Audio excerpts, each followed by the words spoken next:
What if the thing destroying your peace is the one thing you were never meant to control? Every day, you spend energy worrying about what people think of you, what might happen tomorrow, whether someone will stay, whether your plans will succeed, whether the world will finally give you what you deserve. And without realizing it, you hand your peace over to forces that were never yours to command. The Stoics understood this thousands of years ago. They discovered a brutal but liberating truth. Your suffering often begins when you demand control over something that was never under your control in the first place. Imagine a man named Marcus. He wakes up before sunrise, already anxious. He has an important meeting that day. His career depends on it, or at least that's what he tells himself. During breakfast, he thinks about what his manager might say. On the way to work, he imagines everything going wrong. He rehearses conversations that haven't happened. He worries about whether his colleagues respect him.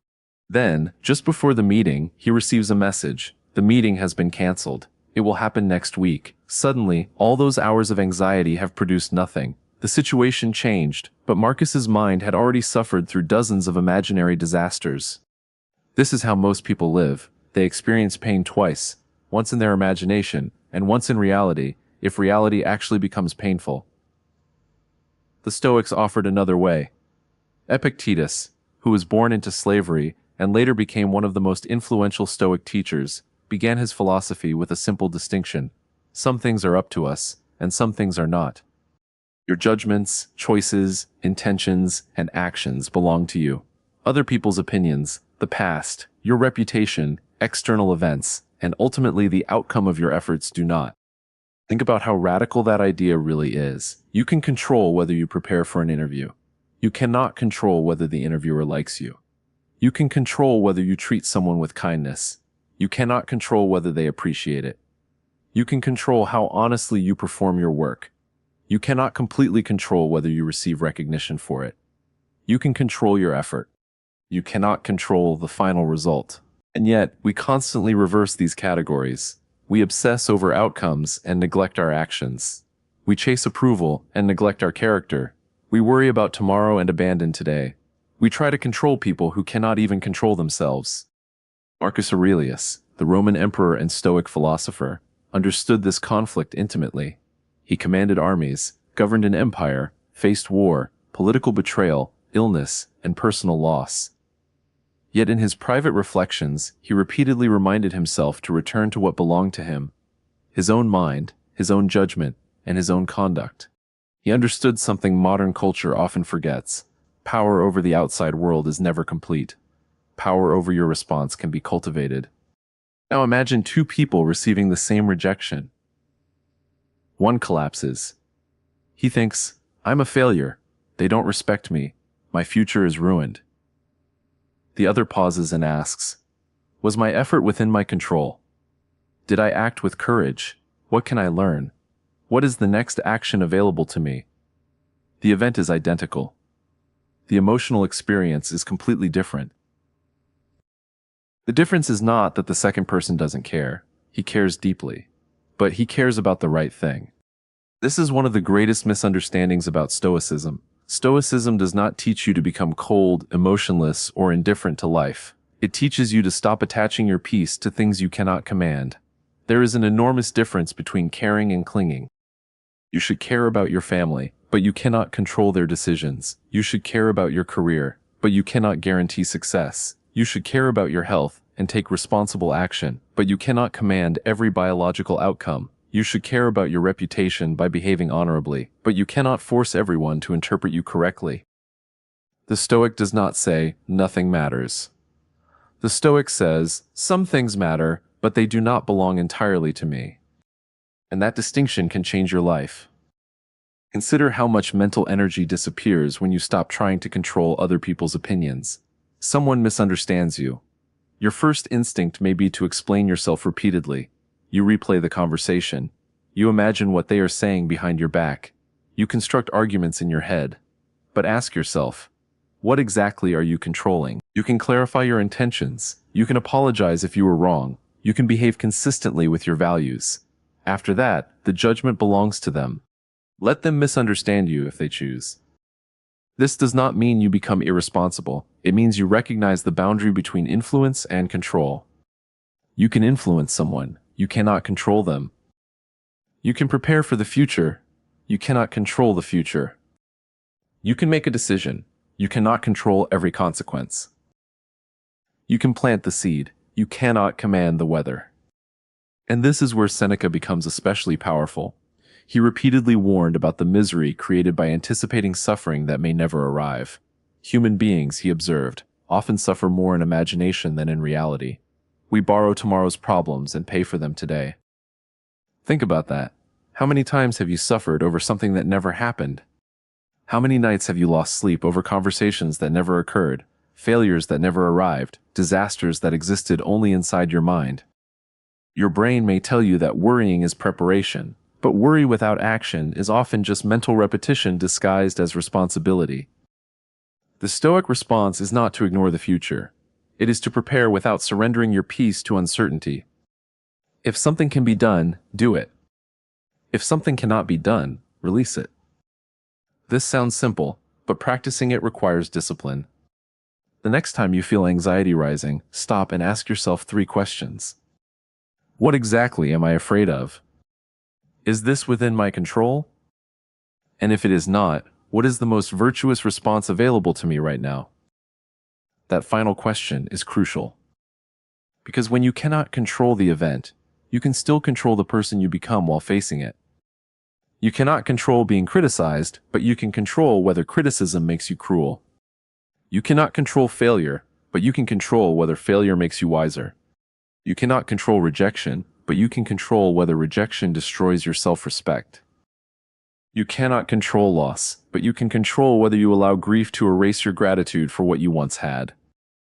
You cannot control death, but you can control how you use the life you have today.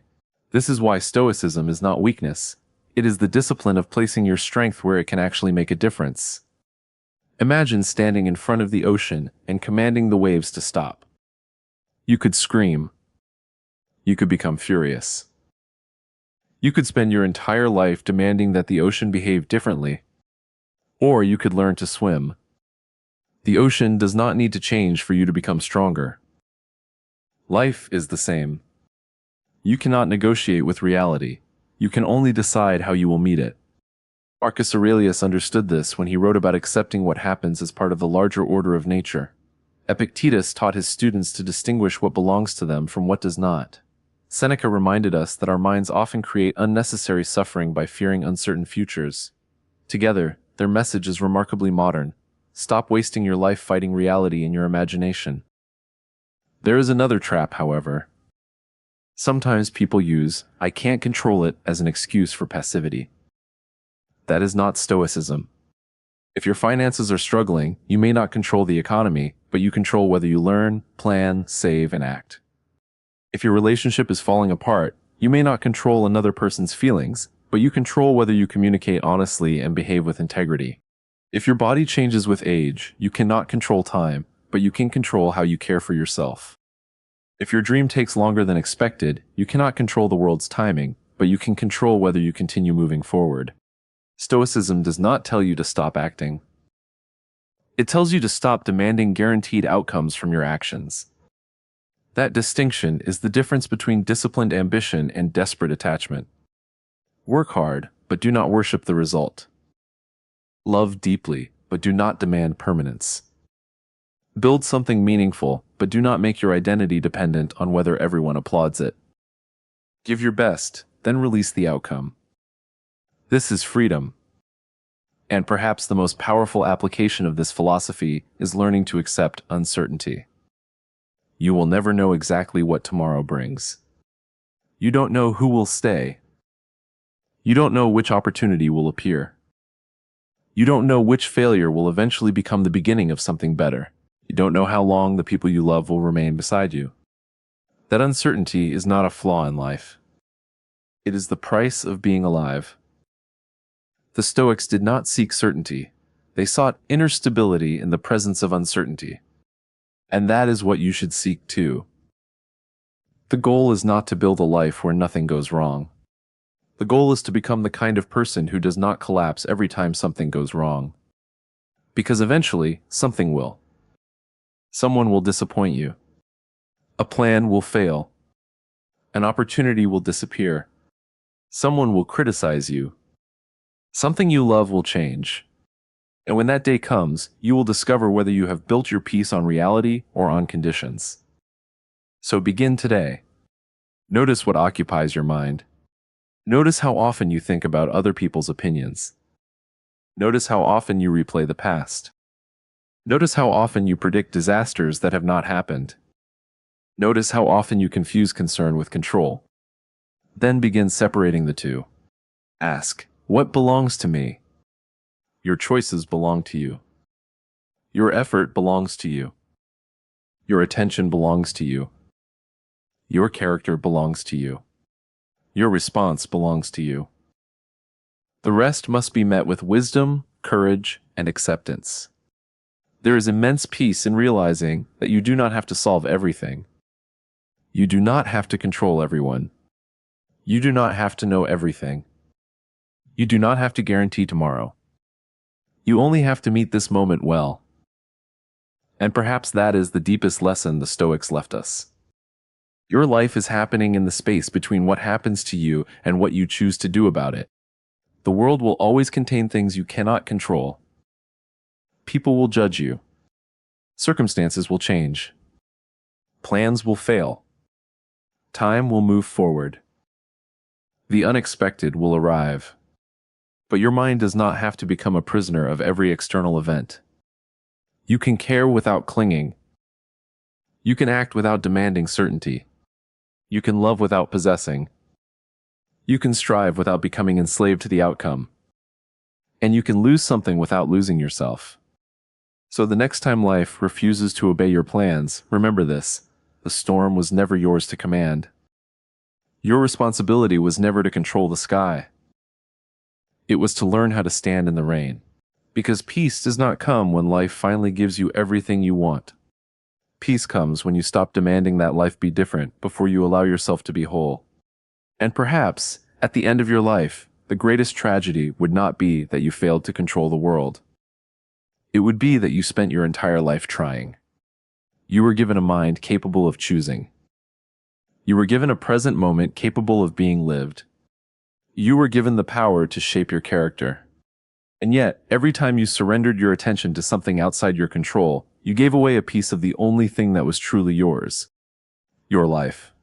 So let the world be uncertain. Let people have their opinions. Let the past remain where it belongs. Let tomorrow arrive in its own time. Do what is yours to do. Release what is not. And walk forward with the quiet strength of someone who finally understands that freedom does not mean controlling the world. Freedom means no longer allowing the world to control you.